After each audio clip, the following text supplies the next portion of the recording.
Saúde, força e luz. Estamos na Mata do Leão, sempre com o patrocínio da Escola Quarupi, agradecendo ao nosso querido Bode, que às terças abre a Lunde para que a gente possa fazer um brinde. Vamos lá, Mário.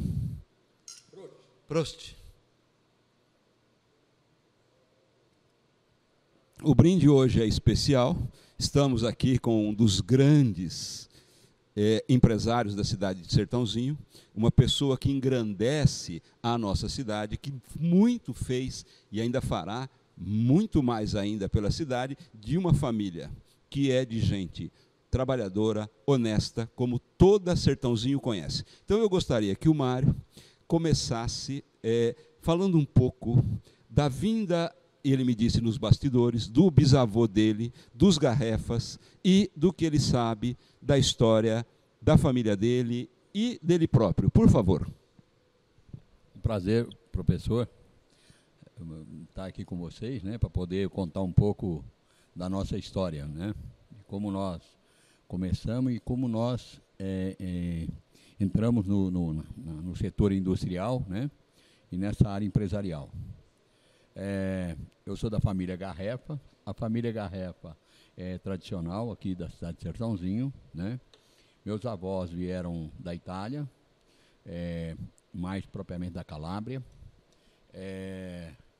Meus avós já falecidos hoje, né? Meus pais também, mas tiveram uma história aqui em Sertãozinho. Parte da Alvorada ali era a família Garrefa, onde a praça que é feita lá na Alvorada praticamente eram terras da família Garrefa.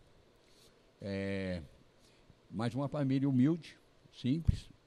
Meu pai foi cortador de cana, minha mãe, né, também. Minha mãe depois foi enfermeira, parteira. Então a gente veio de viemos lá de baixo mesmo, né? Meu pai foi fazer curso de barbeiro, né? E meu pai foi ser barbeiro na cidade, um barbeiro muito conhecido, né, em Sertãozinho. Não só meu pai, como meu tio também, o Natal, né, que tocava sax também, foi maestro da banda de Sertãozinho. Então eu venho de uma família bem humilde.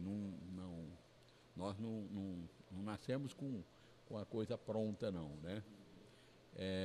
Por minha vez, eu fui fazer a escola Senai, isto há quase 50 anos atrás, né? Aliás, há 50 anos, né? Eu estou com 65 anos. Me formei torneiro, mas fui músico, né? Tive banda. Então eu tinha que trabalhar durante a noite, né? Para poder pagar os cursos, né? Que eu fiz. Trabalhar durante o dia para pagar a minha escola à noite. Fiz Senai, me formei torneiro. Exerci a profissão uns 2 anos, né, por uma empresa metalúrgica Pascoal, né, aqui de Sertãozinho, e logo em seguida fui fazer projeto em São Paulo, me virei projetista e comecei a trabalhar. Trabalhei com a Copersuca, trabalhei no Moreno, trabalhei em Golívia, trabalhei na Mepan, né, e a última empresa que nós passamos foi a Mepan do Grupo Biage. E logo que eu saí da Mepan, eu montei a Gavic, que hoje tem aí 32 anos, né, na fabricação de barril de chopes. E nós iniciamos praticamente a nossa vida em cima desse setor. Eu fugi um pouco da curva, né, porque a nossa cidade é uma cidade de monocultura, né, cana, e eu já entendia desde aquele momento que era um suicídio a gente permanecer numa situação industrial de monocultura, né? A gente sabe que todo setor tem os seus momentos altos e os momentos baixos, né? Então, se você não tiver aí uma diversificação, quando você entra naquele momento de baixa, dificilmente você consegue se reerguer. Foi o que aconteceu com várias empresas de Sertãozinho, né, que a gente conhece a história, né? E quero aproveitar também, parabenizar a família Biagi, né? Hoje são 70 anos de Zanini, né? E isto aqui, né? Então a gente olha aqui, são 70 anos praticamente que tem isso aqui. Então, parabéns, porque a Zanini nós falamos que é a mãe de todas, né? Porque todos que saíram da Zanini, todas as empresas que a gente vê hoje, Ismar, Caldema, todas elas nasceram praticamente da Zanini. Então eu digo que 90% das indústrias de Sertãozinho oriundos da Zanini. Então, parabéns a Zanini pelos 70 anos, e a qual eu agradeço muito, porque a minha história também tem uma parte nessa indústria aí. Montamos a Agavic, assim que saí da MEPAM, e comecei a fazer um trabalho dentro do setor cervejeiro, de indústria de cerveja. A primeira micro cervejaria que saiu no Brasil, que era da Dobir, no Sul, eu tive o prazer de conhecer o Eduardo Bir, e o Eduardo, quando montou a empresa, eu achava que aquilo era um modismo, né? Eu não conhecia ainda o setor de micro cervejaria. E quando ele montou, me surpreendeu, né? Porque uma cerveja artesanal, né? Muito boa. Cerveja artesanal estava se iniciando, mas com paneleiro, né? Que hoje a gente chama de o pessoal daqui que faz aquelas cervejas em casa com panela, né? E aí iniciou essa história das micro cervejarias, né? Que depois veio a Bavarian Park, né? Aí começou a vir outra cervejaria, a Germânia, que já nasceu um pouco maior, né? E aí começaram a surgir novas plantas, né? E aí me interessei e comecei a fazer também equipamentos para micro cervejaria, né? Fiz panela, eu fiz filtração, eu fiz os fermentadores, né? Trocador de calor. Aí eu comecei a trabalhar em cima dos equipamentos. E comecei a me interessar por cerveja e comecei a fazer alguns cursos. E todo ano eu viajo para a Alemanha, onde é um país tradicional de cerveja, onde tem uma história milenar, né? A lei da pureza, e me apaixonei por aquele segmento deles e comecei a me especializar. Então hoje nós somos o único fabricante de barril de chopps na América Latina, né, Agavic. Nós não temos na América Latina nenhum outro fabricante de barril homologado, né? Nós temos a linha também de xarope, de refrigerante, como pós-mix, pré-mix, né? Que é a fabricação também que nós temos. Então, a empresa ela foi se desenvolvendo. Logo em seguida criamos a Destil, né? A Destil nós fazemos o secador de levedura, porque a cerveja, poucas pessoas entendem que cerveja não é somente a cerveja. Os subprodutos da cerveja é tão rico quanto ela, né? A levedura de cerveja, por exemplo, é um produto que tem aí de 45% a 50% de proteína e todos os complexos B. Então, quando a gente fala de cerveja, o pessoal às vezes trata isso aqui como bebida. Isso aqui para nós é alimento. Não existe nenhum alimento que contém os complexos B que tem aqui, as vitaminas e os aminoácidos que tem uma cerveja. Aqui tem os aminoácidos necessários para a vida humana inteiro. Por que virou bebida? Porque ela tem 4,2 de álcool, neste caso aqui, 6, dependendo do tipo de cerveja, que é um teor baixo. O vinho, na Itália, na Europa também, é considerado alimento, justamente pela qualidade, pelo que ela já tem. Nossos avós já diziam isso, né? A cerveja não é diferente do vinho e tem menos álcool do que o vinho, né? Então nós começamos a aproveitar o subproduto. Por exemplo, a levedura, a gente seca a levedura e essa levedura vira, vocês já viram na farmácia, aquele suplemento de levedura de cerveja. A levedura de cerveja é a mesma que sai aqui da cerveja e a gente só desidrata ela e vende na farmácia. Ou encaminha para a indústria de ração animal, que você faz um complemento na ração, para você colocar as proteínas, que também o animal precisa. Então, é muito rico na cerveja, o resíduo da cerveja. Pois a gente tem o bagaço da cerveja também. O bagaço da cerveja, a sobra do malte, a gente costuma fazer pão. A Europa faz pão de malte.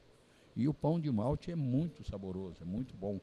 É que no Brasil ainda nós não temos ainda a cultura desse aproveitamento. E é o que eu estou tentando, né, fazer também com o desenvolvimento que nós estamos caminhando. Com certeza, futuramente, eu vou ter aqui a secagem de levedura, né, a secagem também do bagaço, né, para ter um aproveitamento melhor dele. E esse é o nosso caminho, né? Mário, como é que você desenvolveu essa vontade do empreendedorismo? Porque é muito difícil, né? Ainda mais na cultura brasileira, da época, eu e você temos a mesma idade, era muito difícil, a gente pensava em ser funcionário público, em ter um empreguinho, sem nenhuma crítica aos funcionários públicos, mas é o cara que busca um emprego sólido, aquele salário que às vezes até é bom, mas não tem a cultura do empreendedorismo tão necessária para o desenvolvimento individual, da família e principalmente, se todo mundo empreende, o Brasil vai melhor. Cada empreendedor impulsiona o Brasil. Como é que você acha que você teve essa ideia? E como você disse, o ponto fora da curva da família que foi procurar o empreendedorismo. Bom, como eu disse no início, eu vim de uma família muito humilde, muito pobre, e eu posso até dizer que nós passamos necessidade, né? Então, a gente não podia ter o que a gente gostaria de ter, né? Assim como todos jovens, né, de famílias humildes aí, tem. E eu comecei a ir à luta. Meus pais eram muito humildes, não tinha condições de dar o que a gente gostaria de ter, e a gente começou a ir buscar. E a gente nunca se acomodou, né? Aquilo que você falou do pessoal de funcionário público, é porque as pessoas buscam o porto seguro, né? O porto seguro não existe, né, para mim. Eu tenho que fazer meu porto seguro. Eu tenho que construir meu porto seguro. Porque não dá para mim entrar numa empresa e achar que aqui eu estou no meu porto seguro, estou estabilizado, e aí você entra naquela zona de conforto e você continua ali. Daqui a pouco você percebe que o tempo passou, né, e você vai viver aí de uma aposentadoria, né, que é muito difícil hoje. E eu sempre falo para os meus filhos a mesma coisa, eu quero construir algo. Eu falo que aqui nessa vida a gente não vai levar nada, né? Caixão não tem gaveta, né? Tudo que a gente fizer aqui vai ficar. E eu quero deixar alguma coisa realmente que as pessoas possam se lembrar de mim com 100 anos pelo menos, né? Isto aqui quem construiu foi uma pessoa assim, assim. Então é mais ou menos isso que eu penso. Lógico que todo mundo tem seu sonho, né? Assim, a sua ganância, né? Isso todos têm. Isso é do ser humano, né? E eu não sou diferente.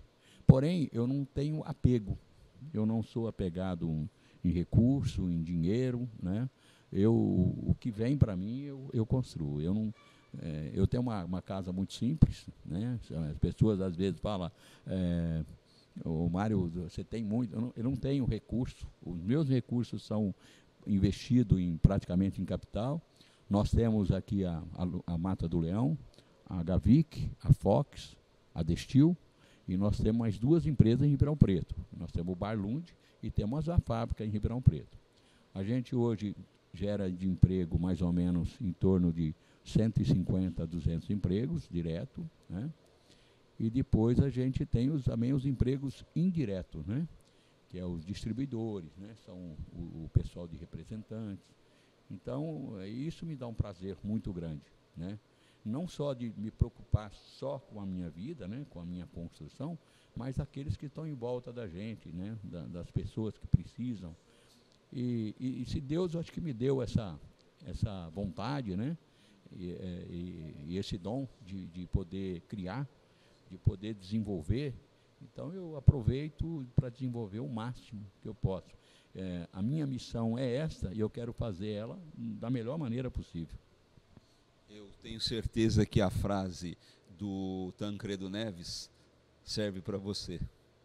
Para descansar, nós temos a eternidade. Aqui é trabalho, não é pelo recurso, mas é pela capacidade de promover as pessoas, de sustentar famílias, de dar empregos, não é? E de estar preocupado com o bem da humanidade. Obrigado, até amanhã.